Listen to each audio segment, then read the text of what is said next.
Angel Locsin, trending sa X. Usap-usapan ngayon ang pangalan ni Angel Locsin, ang kapamilya star, matapos mailunsad ang Christmas Station ID (CSID) ng ABS-CBN para sa 2024. Ang CSID na pinamagatang Our Stories Shine This Christmas ay naglalaman ng mga makulay na eksena na tampok ang mga pinakamalalaking bituin ng network, kabilang na sina Ann Curtis, Catherine Bernardo, Sharon Cuneta, Iza Calzado, Judy Ann Santos, Sara Geronimo, at iba pang mga kilalang personalidad.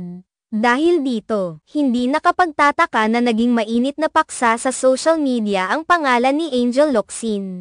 Marami ang umaasa na makikita siya sa naturang video at marami ang nagbigay ng kanilang reaksyon ukol dito. Laking sorpresa ng ilang netizens nang makita nilang trending ang pangalan ni Angel. Ngunit hindi pa pala siya kabilang sa mga artistang tampok sa video. Nagdulot ito ng kalituhan at pagkasabik sa mga fans ni Angel. Narito ang ilan sa mga reaksyon ng mga netizens na ipinahayag sa X, dating Twitter. We miss you our queen, Angel Locsin. Balik ka na please. Isang mensahe ng isang netizen na nagpapakita ng pangungulila kay Angel. May mga nagbigay rin ng kanilang hinagpis, na para bang hindi nila kayang makita ang Christmas Station ID ng ABS-CBN nang hindi kasama si Angel, na isa sa mga pinaka-in-demand na artista ng network. Samantalang may mga nagbigay din ng reaksyon na parang nabigo at naiintriga. Pagkakita ko na trending si Angel Locsin, click ako agad-agad dahil akala ko nagpakita na siya sa wakas. Pero hindi pa pala. Ang reaksyong ito ay nagpatunay na marami ang umaasang magiging bahagi siya ng espesyal na Christmas Station ID ng ABS-CBN. Sa kabila ng pagkabigo ng ilan, makikita ang isang malalim na koneksyon at paghanga sa karakter at talento ni Angel sa mga fans at netizens na patuloy na sumusuporta sa kanya.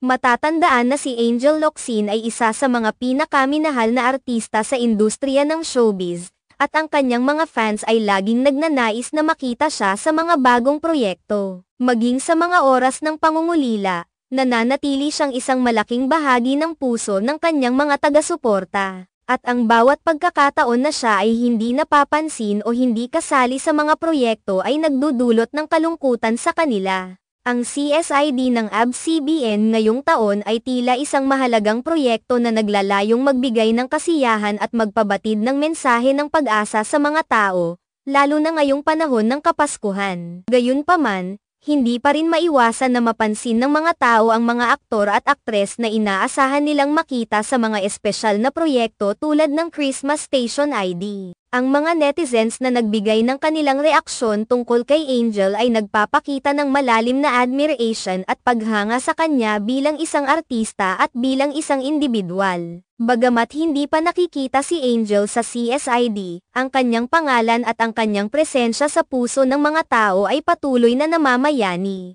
Ang kanyang mga fans ay umaasa na sa susunod na pagkakataon ay makikita nilang muli ang kanilang iniidolo na makikita sa isang proyekto na tulad ng Christmas Station ID ng ABS-CBN.